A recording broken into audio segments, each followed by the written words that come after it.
My parents were like, no, you're not going to Australia. It's too far. You know, nobody there. We're not letting you do that. And I cried so much. Well, literally from the first day I landed here, it was hell. No one's stopping you from doing, what that person is doing. Do it then. A lot of people will tell you to change. A lot of people will tell you that you will not get a job. Like, it's a thing people say, and it's so hard to get into the construction industry. It's very, the barrier to entry is so high, but I've done it. Welcome to NAWIC Couch. Would you like to introduce yourself to us?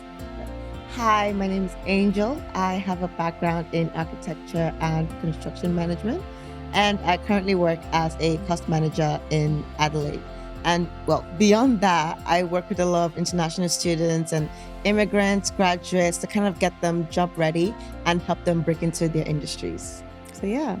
How did you get into construction? What was that journey like for you? To be honest, I can remember a time where I wasn't into construction. Like, there really hasn't been anything else. But my dad is an architect, and he's been a project manager, site manager all my life. And I have been surrounded by, his friends, engineers, builders, and things like that. And I used to follow him to site all the time. So I've just always been into that industry. That's where I grew up, literally. When you told your dad specifically that you wanted to follow in his footsteps and do construction as well, how was that received? Oh my God. He was like, yeah, I did that.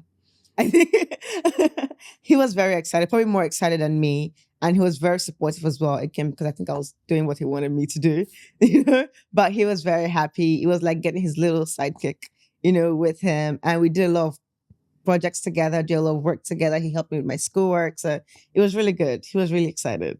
Do you have other siblings? I do. So I'm the first of four. Mm-hmm. My younger sister is a pharmacist. My younger brother, he is, I always forget what he does, but he does either computer engineering or computer science. Mm-hmm. I think it's computer engineering is the hardware one. Yeah.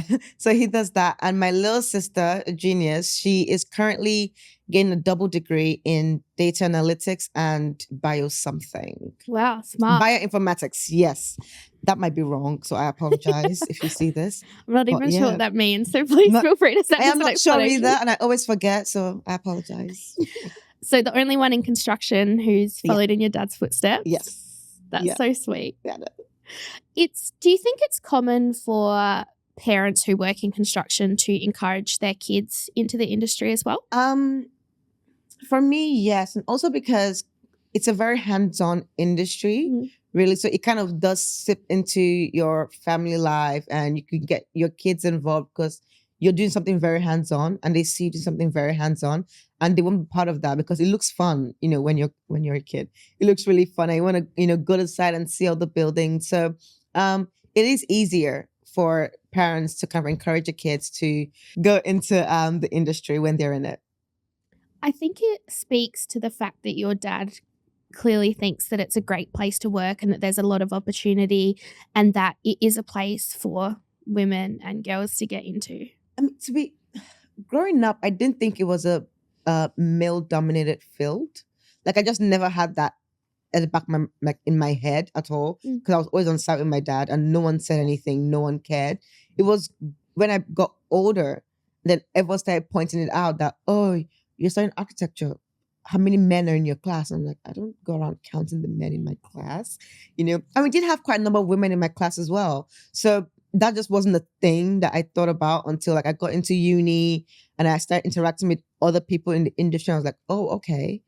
So it's not the way I thought, it's not as, I just never thought about it until I had to think about it. Yeah. Did that ever shake your confidence in the field once you started becoming aware of some of those discrepancies? I just did not think about it. Again, maybe because I had a very strong, solid system. I saw my dad doing it. I saw my female cousins, doing it. So I was like, yeah, I mean, if they're doing it, then surely it cannot be that difficult. Honestly, like, I just didn't consider it that much. I didn't regard it that much. And, my parents did bring us up in a certain way. And, thinking about what is and isn't possible just wasn't a thing that we did. If you think about it, try it. If it doesn't work, okay, it doesn't work. But stopping yourself before you try just wasn't a thing. in my house. I think that's such a incredible way to grow up to. It is, but it it can also be very annoying because if you tell me, oh, the road is blocked, I'm like, let me go see if it's actually blocked. Yeah. You know? So You're it like, can get I don't very believe annoying. you. I'm like, I don't believe you. Like Yeah. secondhand information, I'm like, no. I want to go there and see if it's hard. And then I'm like, okay, yeah, you were right. It's hard. Oh, yeah, you weren't right. It was easy. So that is the other side of it, is that I want to, I want to do it. I want to try myself all the time. And it can be very annoying for people. Do you think it actually is annoying for people, or do you think that you think it's annoying for people? Maybe I think it's annoying for people because you see them go, oh, okay, fine. Have it your way. And they think I want to have things my way all the time. But I don't. I just want to have the first-hand information. I just need to see it with my own eyes, Exactly. actually. That's all. It's no big deal. The opening line on your LinkedIn bio is, "Hi there, I'm Angel, and I'm the best person to have on your team." And I'd like to know why that is.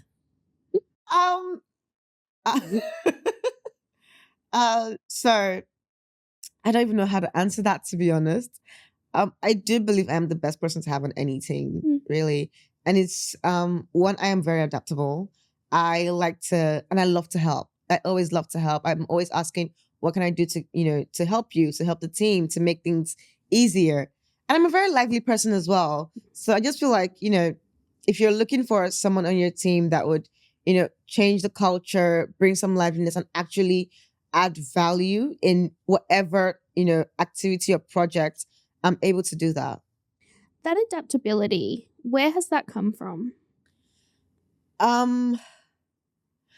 I think it was when I moved here that I kind of was forced to be adaptable, because when I came, I did not know anybody in Australia, and it was like a 3-day flight. So I was very far from home. And Where's for the first home? Sorry. Oh, Nigeria. Sorry. Yeah. It was very far from home, and I go into a new country. I mean, I have traveled quite a lot before coming here, but Australia is not like everywhere else in the world, right? And so I had to learn how to stand on my own, get confident in myself, learn about other people, and kind of assimilate into the culture here. And that did help me to build that adaptability. How old were you when you moved to Australia? I was 21, I think. I think I was turning 21 that year when I moved. So you'd finished studying? I finished studying at 19, my first degree at uni. I worked for 2 years. And funny story, actually, I was supposed to come here when I was 20. So I did get admission to study at Deakin, I think. My parents were like, no, you're not going to Australia. It's too far. Nobody there. We're not letting you do that. And I cried so much. It was so heartbreaking. So I stayed another year. And I got admission again into Uni Adelaide. And I was like, well, Australia wants me. That's really it's out of my hands right now. I can't keep them away. I can't. I got 3 unis who want me. I mean, aren't you proud? So yeah, you had to convince them to let me come here. Why did you want to come here? I have 2 answers to that. The more professional answer is it was a different world. It was a different environment, and I wanted to learn something new. The real answer is I wanted to learn to stand on my own 2 feet. My parents provided everything for us, and I just never learned to make decisions for myself or do anything for myself, at all. And they wanted us to study abroad for our masters. So the obvious choices were either the US, Canada, the UK, but we have such strong family ties in those 3 countries. I knew that I was good from my parents' house, probably my uncle's house and my aunt's house. And I was like, I don't want to be handheld, forever. Yeah. So I was like, let me just find the farthest place, Get humanly the globe, possible. spin it around. Farthest place humanly possible to go to. And that's why I chose Australia. Interesting. Yeah. Why Adelaide?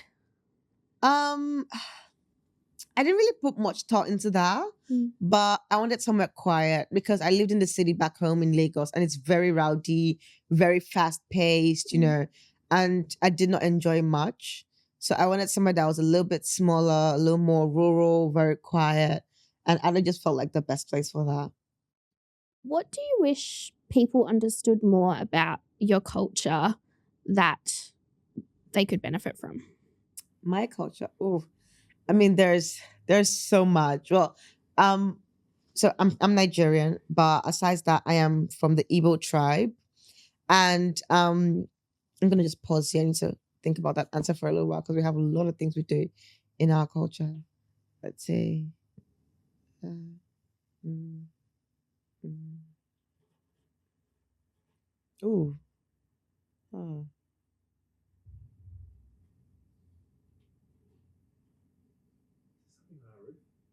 I heard that. I was gonna ignore it, but then I heard it like 3 times, and I'm like, someone say something. Oh, okay. Oh, it's a good one. Can I think of that answer a little bit? What's one thing you guys could benefit? Or I could rephrase the question to say, what are you most proud of about your culture? That I can answer. Okay. Yes. Okay. What are you most proud of about your culture? So I'm Nigerian, but I'm also from the Igbo tribe. And one thing about us, we thrive anywhere. Literally, whatever situation, whatever country, whatever economy you put us in, we always find a way to make it work and, survive and thrive, not just survive. And that's something that I'm extremely proud of. That's something that I embody, as a Nigerian, is that I cannot afford to not be successful because that's just not a thing. We're always very, aggressive about it. You have to succeed, you have to thrive, you have to survive. And that's something that I embody. Yeah. Why do you think that is? Like, is that just innately a part of the culture and the belief system, or? I mean, it's part of our belief system. And I think it's just something that's innately in us. I haven't met many Nigerians who are outside of their, country that are not successful or that aren't thriving. Or if they aren't, they're probably like working very hard towards it. We are very hardworking people, and it shows up in, our relationships, even at work. That's something. And we study a lot. We value education in my country so much. You can meet a Nigerian that has like probably 5 degrees or 2 master's degrees. That's something that, is just something we do, I guess. But yeah, it's something that it's in our culture. It's imbibed in us from, a little age, and we carry that with us wherever we go. What do you think is something that's misunderstood about your culture? So we are very I've heard this that people think that we're like nosy. We like to know a lot, always asking like very personal questions. But it's the way our culture is. We are very community driven, right? You have neighbors looking after your kids, over the fence, making sure that they're okay. They get home on time. They're not talking to strangers. So we're into everyone's business, not because we want to be, but because we need to know if something is wrong. I can tell by just looking at you or seeing that maybe you go home late. I'm like, something is wrong. That's something that, it's everywhere at home. So when we come to a new country, especially here, and someone says, oh, I took a sick day, and I'm like, oh, what happened? And they're like, none of your you business. don't need to know that. Yeah. So I'm not asking for, I'm asking because I genuinely care, and I want to ask, you next week, how are you feeling? So that's something that we have to, or that I had to learn, is to not ask some follow-up questions, because not everyone receives it the same way. If I'm with a Nigerian, I could ask all the personal questions and they would not take it wrongly at all. So just a little, cultural difference, I guess. What other cultural differences did you experience when you moved here? So you came 3 days from home. You didn't have any family connections. I'm guessing you didn't really know anyone here. You've turned up in a brand new country to study, to try and find work. What was that like? It was hard. I will tell you that it was hard. For your first question, what other cultural difference is? In Nigeria, we are a very respectful people, and I think it gets to a point where we're like overly respectful. That it almost looks like we're pandering to you. So, and I realized when I got here is that Australians are very direct, and they don't mean to be insulting. If you're direct to a Nigerian, they're like, whoa, what did I do to you? Yeah. But here it's like, it's normal. And I had people like in the very first week being very direct with me. And I was like, what did I do to you? Like, why are you being mean? Why do you hate Like, me? I'm like, I just got here. Oh my God, guys. Yeah. I'm just a baby. But I realized that, oh, they're not attacking me. They're just asking me direct questions and I should be able to answer that. So that was another culture shock. And I'm still getting used to it. I'm not still used to it. I still think people are like being passive aggressive via email sometimes. They low key. They probably are. They probably are. But yeah, sometimes they're just being direct and asking me questions and I have to get out of my feelings and answer them directly as well. So that's something I had to learn. For the second part, what was it like? Like studying and well, literally from the first day I landed here, it was hell. I had booked. Come to Adelaide, everyone. It was hell. I had booked. First of all, I came in August. Nigeria is a very hot and humid tropical place, and I was cold. I was shivering, and I came in. Did the immigration search. Wasn't so bad. I was expecting that. I had booked like airport pickup and stuff, and I got to the airport, connected to the Wi-Fi, and they had cancelled it. It was 12 a.m. in the morning. Monday morning, 12 in the morning. I had no airport pickup, no way to call anyone, no one to even call. And then the airport's closed, so there's actually no staff to ask any questions. I did not know that was a thing. And so I was just standing there in the middle with my 3 bags, just staring. And I couldn't pick out anyone's accent because I was like, what is happening to me? I was just standing there cold, shivering, 12 midnight. And then luckily the guy that sat beside me in the plane, he was like, oh, I know you. Like, where are you going? What's happening? And I explained it to him and I was like, I'll drop you off.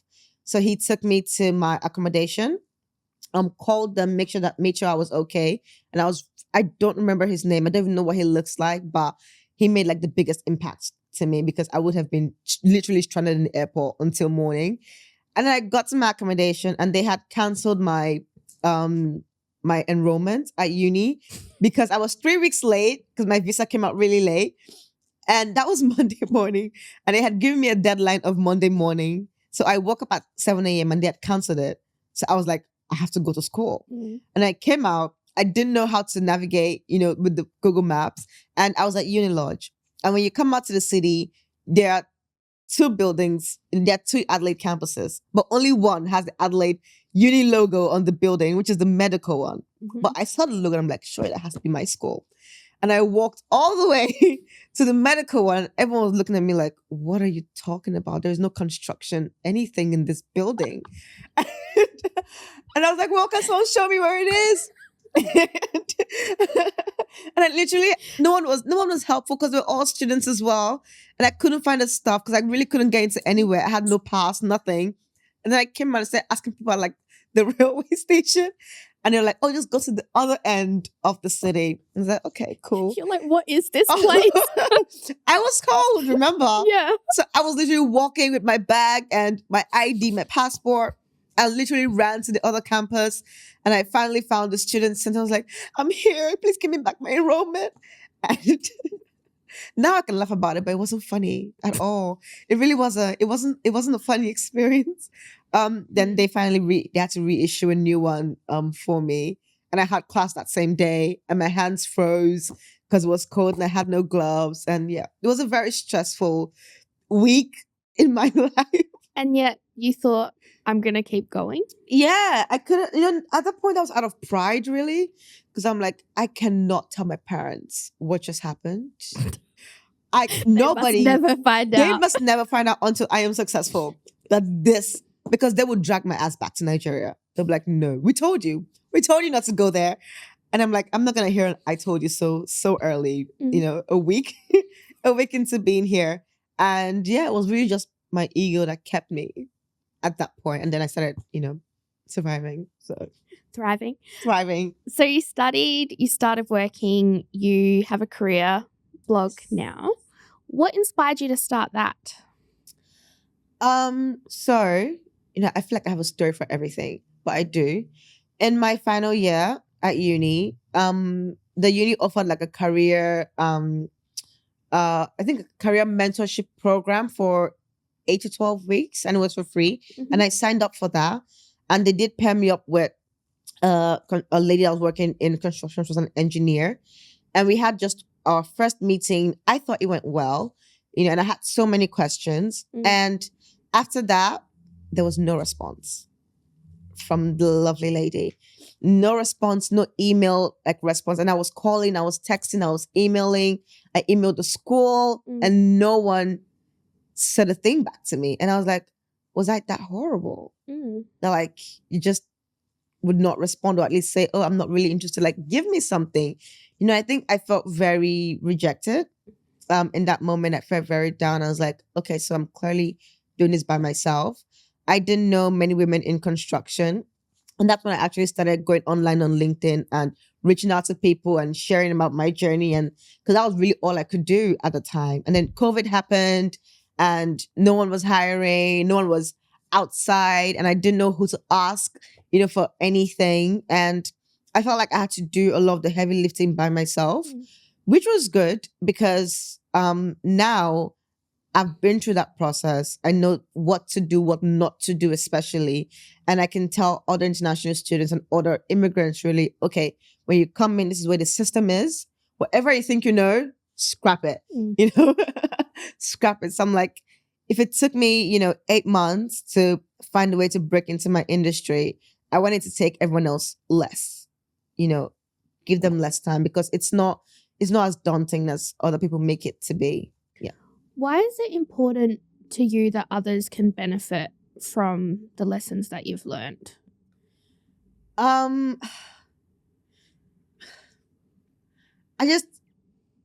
Doing it by yourself is scary. It's stressful. You go through so many emotions. It will affect your self-esteem, your self-confidence, your self-worth. And another thing is you deserve to have a good, fulfilled life. And that also has having a fulfilled career, plays into that. And coming from an immigrant's perspective, right? We're probably coming here and we have multiple degrees, right? We've studied, we've put in the work, we have past experiences. And to come to a new country where you want to build your life and not be able to use any of that is very heart-wrenching. I still love immigrants who come in and then they have to do other jobs simply because they cannot break into their industry, or the barrier to entry is so high that they don't know how to navigate that. Or sometimes it's easy to enter, but they don't have any help. No one is willing to say, okay, this is how you should do it. This is how you should speak in an interview. This is what you should do, right? And they end up neglecting all their years of experience or all the degrees they've done because they feel like they can't use it. And I'm like, no, you came here to build a better life for yourself, and you deserve to work in a career or an industry of your choosing as well. So you deserve it still.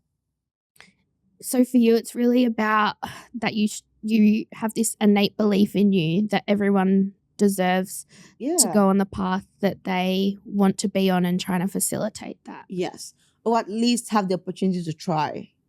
Really. It's one thing to try and maybe not succeed, but then someone telling you, actually, you can't do this at all.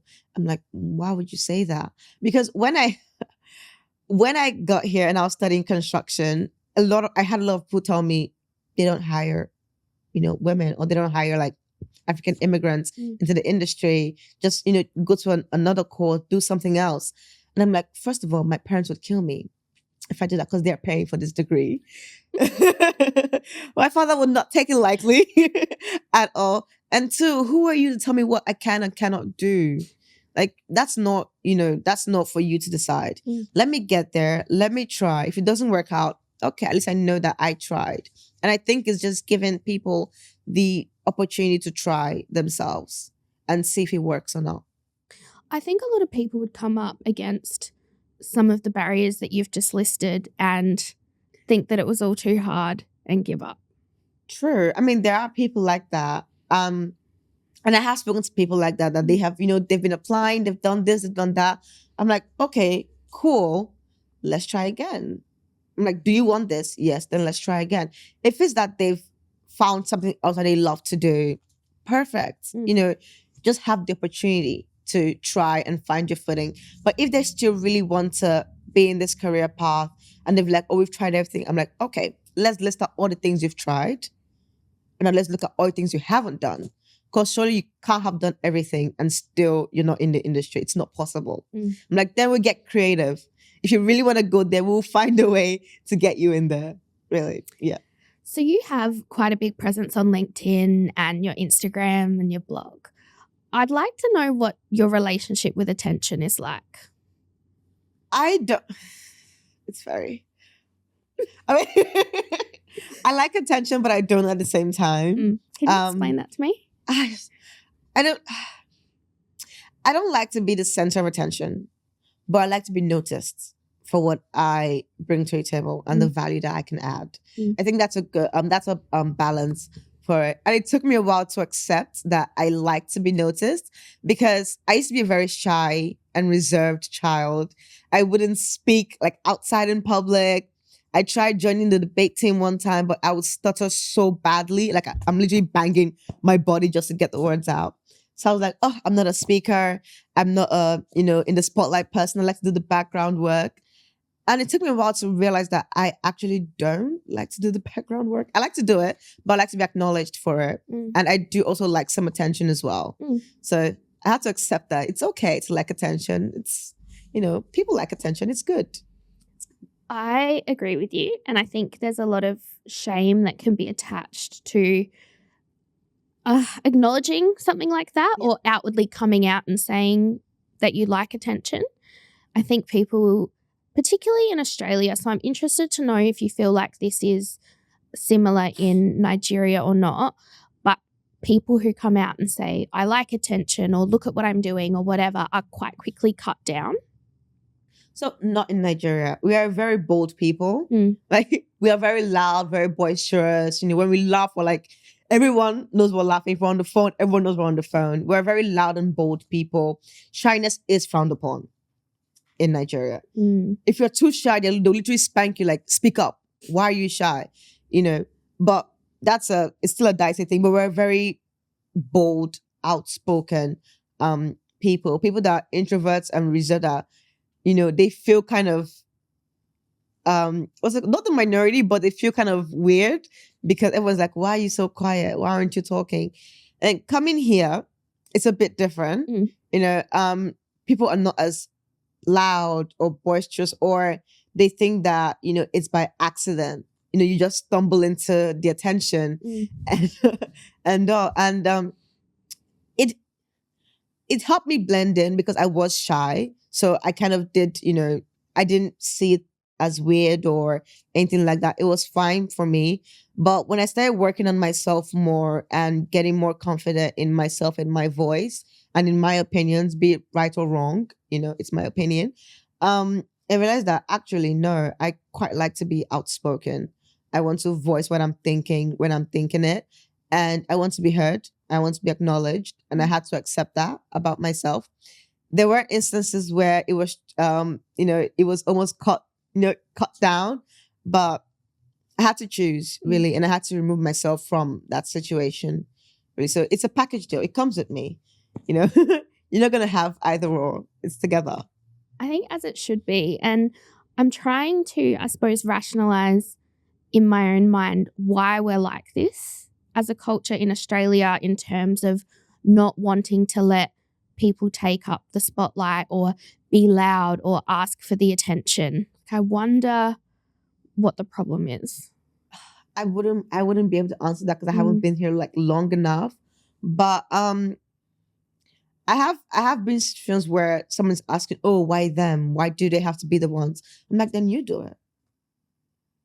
Like, well, then let it be you. Like, no one's stopping you from doing, what that person is doing. Do it then. I think it also stems from the belief that, everyone has the same opportunity. So why are you greedy? Why do you want more? I'm like, it's not a bad thing to want more. It's not a crime to want more. If you want more, step up. I think you started that answer by saying, I don't know. And then I think you answered it perfectly. And the crux of it is when we see other people having those things, perhaps we feel like it's taking away from our opportunity to have something. And it's an envy or a jealousy that's actually manifesting, because I think perhaps what happens in Australia is there's a bit of a cultural expectation that things will get handed to you or offered to you, or someone else will create the pathway. So when you see someone else going on the pathway that you want, there's this, no, that's what I was supposed to do. And it's like, but them doing it doesn't mean you can't. There's quite a lot of room. You can do it as well, or you can do it in your way. Let them do their thing and you do yours. Yeah, like someone else doing something doesn't stop you from doing the exact same thing. Like there's no one fast food joint. There's numerous and they all serve burgers and chips. You know, it's literally burgers and chips, you know. So someone else doing that doesn't mean you can't do it too. If that's something you wanted to do it. You know, they're not gonna stab you for like, don't do my thing. That's not possible. So do it. And I think it's also like like you said, cultural as well, where it looks like things are easily handed or you can easily get these opportunities. When you're coming from a place where that's the opposite, where you have to work really, really hard for the bare minimum, sometimes you are used to having to put yourself at the forefront of things all the time. So that can come off as aggressive towards some people. But like you said, sky is big enough for everyone. If you want to do it, do it. Yeah. What do you love about construction and the industry? For what I like about construction really is just, I feel like it's like building Legos, really. In my head, it's always be like building Legos. You see what's on the box and you try to like make the pieces fit. I genuinely just like seeing something go from design, it's a concept, it's still floating in the air, and then it becomes real. People are actually bringing materials and they're building Legos on the ground, but life-size Legos, really. I think that's the one thing I really love. It's like going from design to reality. It merges like creativity, practicality. It's really, really beautiful watching that. One thing I love about the industry really is that it's always evolving. They're always finding newer ways to do things, faster ways to do things. Like no one is so stuck in their way, because if you want to be, that's fine, but the client will ask for something faster. So you have to evolve. I think that's what I really love about the industry. What would you like to see change in the industry? It can be very stiff sometimes. It can be very boxy. And this is like, I think this is across the board, even back home as well. When you're one thing, they expect it to be the one thing and just, stay there. Actually, no, scratch that. I take that back. At home, right, you can put on multiple hats, actually, yeah. But here, everything is very segmented. Everyone has their own particular slaw where they fit in. And when they find someone that likes to dabble in a couple things, everyone gets very suspicious, and very, like, why are you? Doesn't mean that you're not an expert in this one thing. No, I am. I'm also an expert in this. And that, like, people have multiple interests. People have multiple skills. People can be gifted in multiple ways. So let them express that within the industry as well. So it can be very rigid sometimes. Is what you're saying, and if I've paraphrased you incorrectly, do correct me, but the taking on of diversity and diverse thoughts, is that perhaps what's missing from the industry a bit? There is that, but also like diverse roles as well. Like letting like being able to be flexible and take on different roles within the industry without someone giving you the side eye, like, why are you moving around? Pick one thing, stay in the one lane, that kind of thing. Really. Do you think it's because people think that you can't be passionate about multiple things? I think so. I think people think that you have to pick the one thing and be very good at it and, be very, very good at it, which is, it can be correct for some people, but not for everyone, right? Someone like me, for example, I don't know how to pick one thing and just stick with it for so long. I will pick one thing, I will pick multiple things, and I would learn about them. I would become obsessed with them. I would go all out. I would get whatever degree I need to get, so I can learn the one thing. But then I also get interested by something else. And I'm like, oh, I want to be able to learn that. And I should be able to learn that without someone looking at me like, but you're this. I'm like, yeah, and I can be that as well. Like there is no, I don't have to pick one thing for like 50 years if I don't want to. You do, and you need to make that decision right now. Right, exactly. And it's locked in. I'm like, like I'm 27. I have at least 50 years to do whatever, like do something with my life, and probably even less for my career. And I want to be able to have as much fun with it as I can, because a career is part of your life. It's not separate, and it should be able to integrate with the rest of your life as well. It's something that you love. You have to love it. You have to enjoy it. It has to give you pleasure, because the happier you are, the more work-life balance you have as well, or work-life integration. Now it's easier to do. So I want to enjoy building my career. So that's something I'm really passionate about. What do you want your career to look like and feel like? You've said words like fun and purpose. What I want my career to look like. So to be honest, I don't see my career as like a specific job title or a specific industry. I see myself really as my career, and my one goal, and I'm still fleshing it out, is whatever I do, I want it to be purposeful. I want it to have a reason. I want it to have meaning. I want it to impact people. Like, for example, I'm a cost manager, right? And I don't just see it as crunching numbers, right? And people ask me what I do. I'm like, oh, I help clients, get the best results with the money that they have. Like, because to me, like, that means something, right? To the client, it means something. They don't want to waste money or make costly mistakes, because that's a hit for them. I'm like, that's what I'm here for. I'm going to help you manage your money and make sure that the project that you want comes to life. So I want everything to have meaning. I want everything to have purpose, and I want to enjoy it as well. So that is the kind of career I want to have. How do you know if you're enjoying something? Oh, I think you know if you're enjoying something. Well, for me, I'm excited to come to work. Yeah. And for me, that's a very big indicator, because I'm not a morning person. I am not, and I'm sure my coworkers would see this and they'll be like, yeah, we know. But I am not a morning person at all. But, in the career that I am now, I actually enjoy going to work. But when people complain online about, how shit their job is, I'm like, I cannot relate to any of that. And thank God. I genuinely enjoy what I do. I enjoy interacting with my teammates. I enjoy interacting with the projects that I work on. I think for me, that's a very big indicator for when I'm excited about something, or if I'm enjoying something. For other people, it could be different. Some people are morning people, so they would come to work regardless. But there's people where like they don't feel like mentally stimulated, or they feel bored and things like that. So you just have to like look at, if you properly understand yourself, you would know when you're enjoying something. Because I wouldn't be able to tell. I wouldn't know, what you're like when you're excited, I guess. So this is me excited. Well, people are very good at pretending to be excited as well. There's people that you see are so good at their jobs, but they have a drink with them and they're like, I hate my job. I am dying here. And I'm like, you're like, wait, what? I'm like, you are so good. And they're like, yeah, because I'm good at what I do, but I hate my job. And I'm like, I can't really do anything for you right now. So yeah, there's people that actually are good. They're excited, but they're not happy, or they're not, they don't enjoy it. So it depends really on how well you know yourself. I think that's great advice.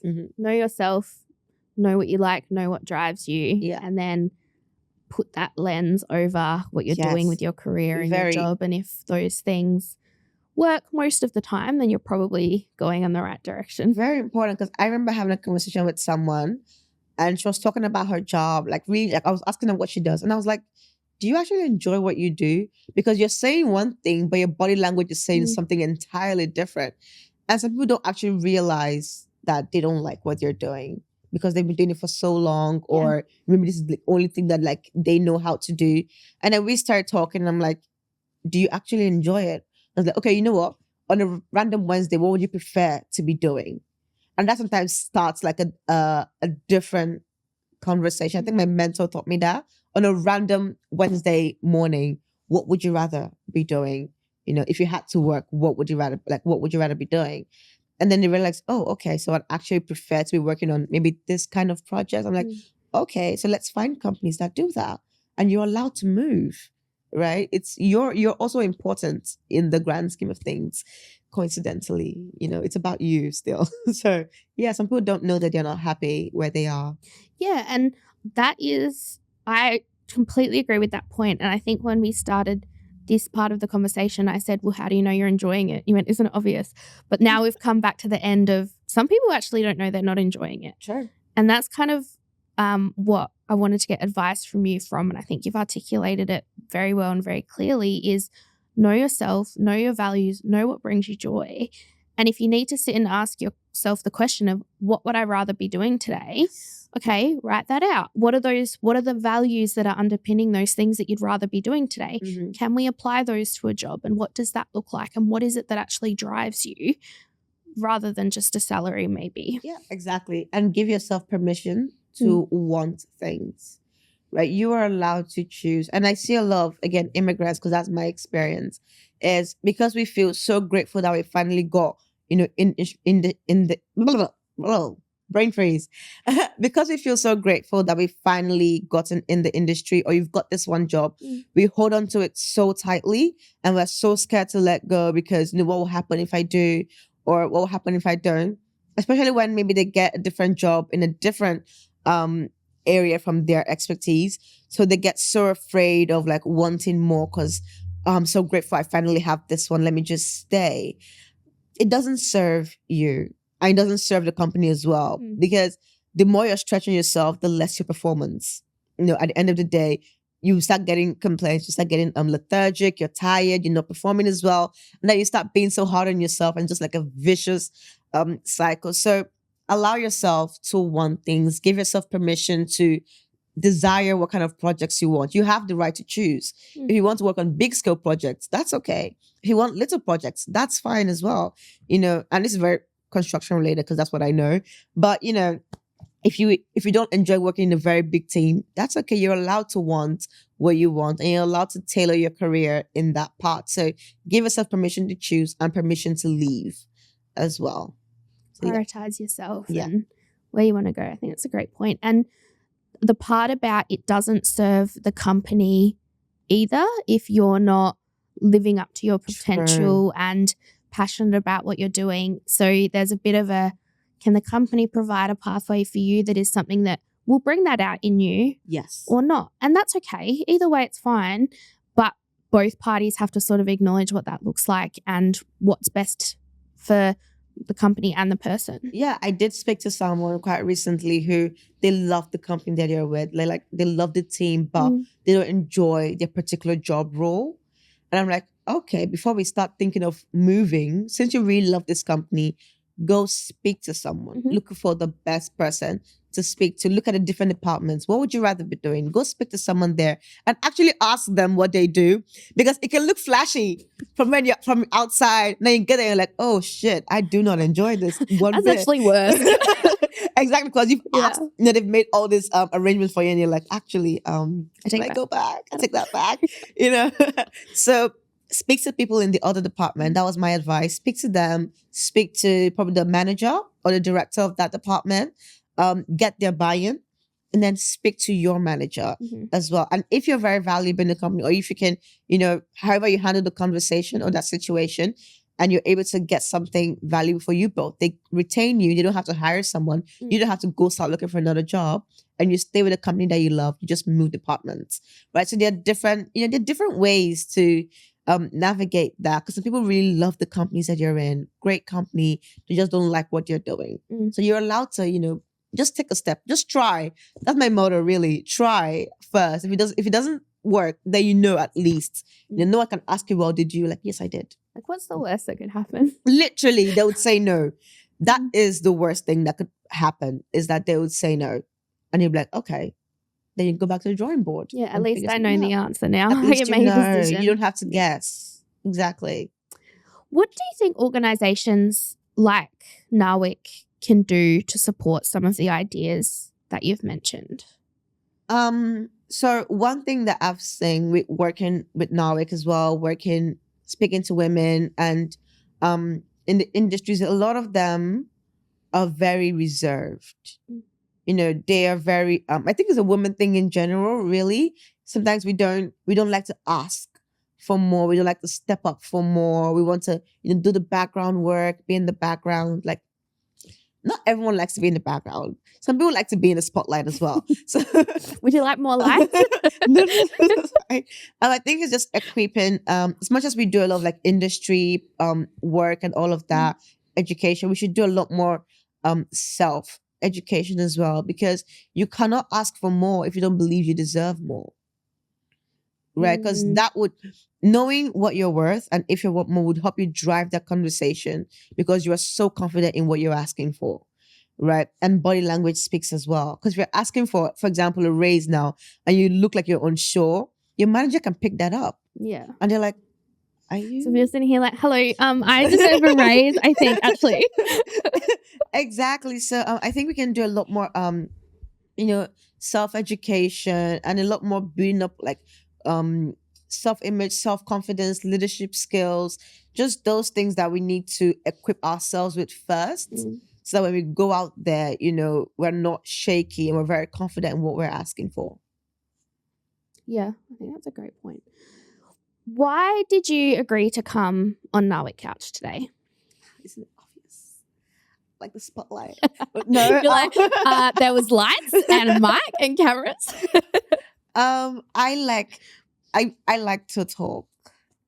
I also like to share my story because I think it's a very unique perspective. And you know what?